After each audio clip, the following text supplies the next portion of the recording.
Give me all I've got coming to me.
Amazing Grace, and he does that. They have a cottage in north central Wisconsin. When they're there, he plays on the lake at sundown every night that they're there. And you can hear the applause from around the lake. This has kind of been spread over a couple years. We were talking about it. About a year ago, we formed a committee. A couple of us started talking on the phone. And the next thing you know, we invited a bunch of family members over here to a reunion.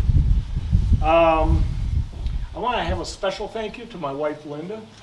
Oh, she was over there. First off, there she is. She's put up with me a long time. This is a 40, 50-year family history, if you want to go down that road.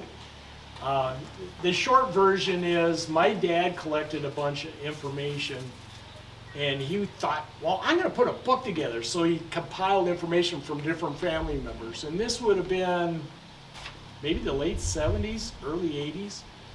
And he put it in a cardboard box, and it got stuffed in the closet. Like a lot of things, he had great ideas, didn't always follow through with it. We went there for Christmas, and we were talking about it, and I hauled it home to maybe the demise of my wife. She said, you're hauling more junk home? And I put it in my closet for a while. Well, I was unsupervised, and she was at work, and I was home alone, and she walked in the door, and I had piles all over the house. In the living room, the dining room, the kitchen, into the hallway and the bedrooms. I sorted all these boxes out by family members. And that's where my love of family genealogy. I have to give a lot of credit to my grandfather, August. He was a great storyteller. And I spent a fair amount of time with my grandfather, and he would tell me a story and get stuck on a neighbor's name, and I would tell him the neighbor's name, and he'd go right on the story like I've never heard the story before. But I always let him finish because it was always touching to me. And prior to all this fun, it was all done by handwritten letters. I drew up 3-ring binders of books along on vacation. We met family members all over the country. And the next thing you know, I was writing books, and we had the internet, and you could communicate. And we found family members from all over the country we didn't know we had. And this is kind of my lifelong journey. When I was younger, I thought it'd be a great idea. I have 4 grandparents.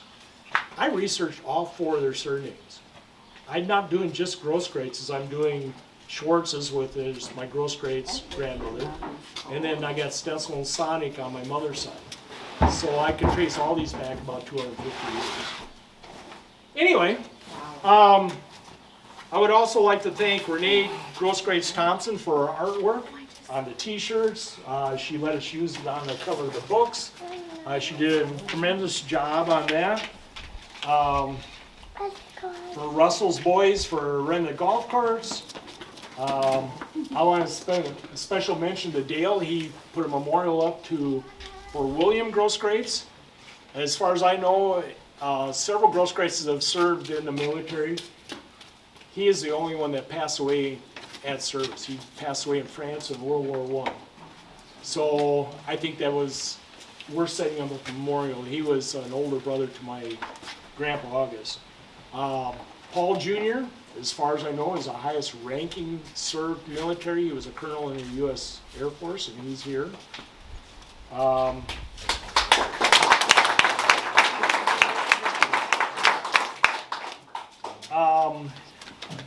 And the rest of this section I want to do is I'm going to try to answer all things Groskreutz to the best of my ability. I'm sure most of you have seen the tree. If you need to have me explain it a little further, I will. I'll open up the floor to any kind of suggestions I can try to answer within reason. I have my book here, and I might have to look a few things up. My laptop's in my pickup because I figured I can wing it. So I've been asked questions all day long. I'm sure I want to introduce one other person, Matt Thompson. Matt Thompson is special because we recently met. His mother is a Groskreutz, and he's never met a clan of Groskreitzes like this. I have no idea who any of you guys are.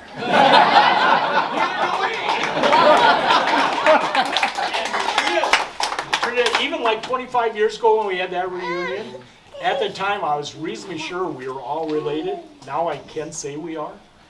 But, a great story is sitting right here. Myrna Johnson's family, she said that, well, if you ever north, they're from just south of International Falls. If you're ever in the northern Minnesota area, why don't you stop and see us? Well, we didn't tell her we were going on a fishing trip on Vermilion 6 weeks later. And we had a rainy day, couldn't fish, which is a terrible thing. So we unhooked the trailer and took the pickup, and we called Myrna up and said, we're coming over. Do you want me to go down with the rest of the story? Go ahead. Okay, we went to her daughter's place. It was a new house at the time, or fairly new. Yeah. And I offered to make homemade shakes. And my wife can contest to this. I make great homemade shakes from scratch. Well, I use a blender. Well, I failed to put the cover on the blender because that's the way I make it at home, and she had new cabinets. And she kept an eye on me the whole time that I didn't make. I did get a little bit on your cabinets, but I wiped it off. Anyway, but I have a long history of, Linda and I have been on vacation in all 50 states. I've tried always to look up family when we get reasonably close to people I've never met. So, it's more than just family. They're all close friends. We've developed relationships. You want to come over and make a shake at our new lake home. Lake home, yes. And I invited you over. You have our address. You got my phone number. You can find me. So. We will. Hey, we got enough. We got 4 bedrooms, 4 bathrooms, so you can come for a while. You can go days without seeing me. That's why Linda bought the Because you'll house. be gone fishing. Exactly. But not with Nothing all worse us. than being an avid angler, walking out your back door, and jump in the boat and take off. So far, I've taken Linda along every time. Any questions? I got a whole lot of time here. Otherwise, I can fill with stories. But Yeah. yes. Which generation actually came over here? Okay, that's a good question. Carl, number 7, right here, brought there's 5 children listed here. One of them passed away in Germany before they left. But his 4 children here left and came in 1874. The last child, Otto, which is his home place here that we're in tonight, or this afternoon, he was born in Minnesota after they came in 1874. The interesting part, Carl's number 7. His younger brother, Golub, number 10, came in 1869, so he came 5 years earlier. You have to understand, it was actually called Prussia at the time. It's not technically Germany till after the war. But the Civil War ended in 1865. 4 years later, Golub came over here, and I don't have a story of why he came to Minnesota, but there was previously Groskreutz in Wisconsin, because they stopped in the Milwaukee area on the way here. Carl did too. He was there for 4 days when they came. They came through Germany and England and boarded a steamship, which took 13 days to get across the Atlantic Ocean. And the stories I always heard, and not that any Groskreutz family members would pass down and maybe embellish a little on the story, but they had rough water the whole time. In the book, in the opening section, there is a Coming to America section, and I put them in order as they came. And if I know the ship's name, who built the ship, how big it was, if the captain's name, when they came, they came before Ellis Island. So they came to New York City. So this has started our family right here. Now, Golub's family down here, they had 5 kids. The first one was born in Germany, the next 4 were born in Minnesota. Well, they had 5 kids, 3 girls, 2 boys. 2 boys, one got married, the other one didn't. And the one married didn't have any children. So the name passed away, or the Groskreutz name didn't carry on. Of the 3 girls, 2 of them got married. One married a Putz, which, can everybody hear me, or you want the fan back on? Right on your chin. Right, is that better? Yeah. Do you want the fan back on now, and maybe you can hear me with this? Yeah. Well, why don't we try it anyway? Yeah. So anyway, and if I get too loud, let me know. Golub's children kind of passed on. The name didn't carry on. I did the best I can, but between the Putzes, there are a bunch of them in the book. The Putzes owned, I need some help with this, was it McCormick Deering dealership in Minnesota Lake? Yeah. Is that correct? Yeah, McCormick Deering, and a couple of them are sitting out here. They also own sold Case in Minneapolis, Moline, and Chevrolet. Okay. Like Otto's out here, the 3010. 1530, yep. Yeah, 1530, and the 2236 of my grandfathers are both bought from Putz Brothers. So was the H. And the H was bought from them too. Yeah. And that's out in Minnesota Lake, correct? Yeah. So there's a little history there, so they kept a lot of this in the family. And as you follow the tree down, Otto's family is down here, and you probably all heard the story where your tag is color-coded with the names.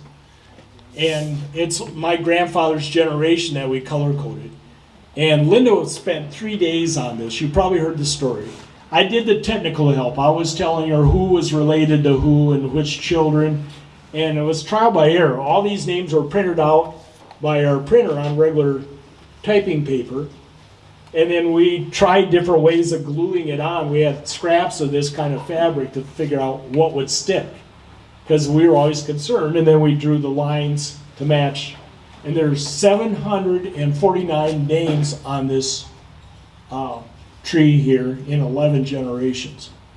So, but I thought it would be really neat to have this for the reunion. So, and some of the people like Matt back there got to see how he's related to some of the people here. We're all related at one point or not. Right.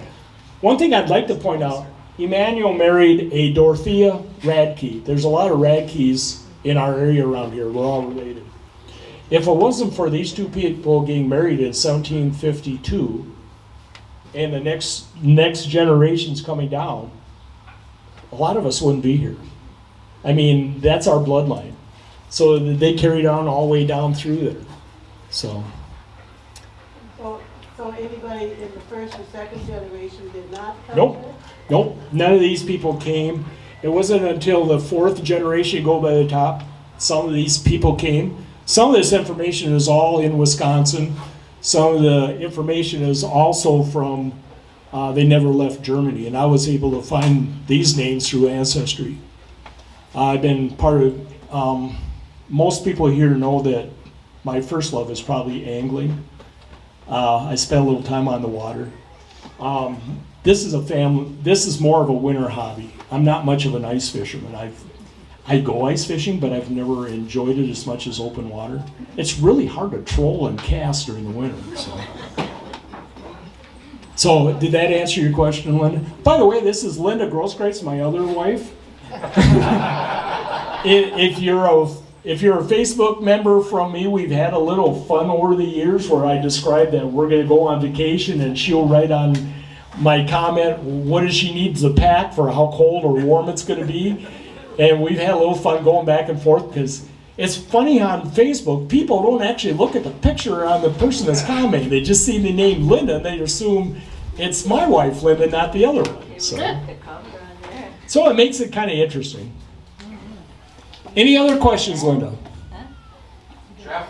Yes. I got a question that's not necessarily related to the family tree per se, but we were at Michelle and Russell's home, the original farmstead for Carl August. Was that the original homestead for Carl's father, Carl? Yes, that would be the Carl number 7 in the book. Yeah. That's the one he bought in 1876. Okay. And you got to remember, okay, in the back of the book I wrote, there's an index, and there's over 4,100 names in the index. What I tried to do is I put the last name, it's by alphabetic order, and then I went by first name, and I use their formal or what I'd like to call birth names. And then in quotations, I use their nickname because this family is notorious with all the Carls and Augusts, and in some cases Theodore. They didn't call him by their real first name. They called him by Fred, or Carl was called August, or they used middle names. So I put that in quotation marks in the index so it helps. And I also in the index I do put their birth year and their death year. When you have, a list of Groskreitzes and there's 10 Augusts and you're trying to figure out which one it is, the birth and death year might help. And I could describe, I try to do this different than most people that do genealogy. I like to tell it in story form. If you raised a 300-pound pumpkin and got a purple ribbon at the county fair for it, and I knew about it, I put it in the book.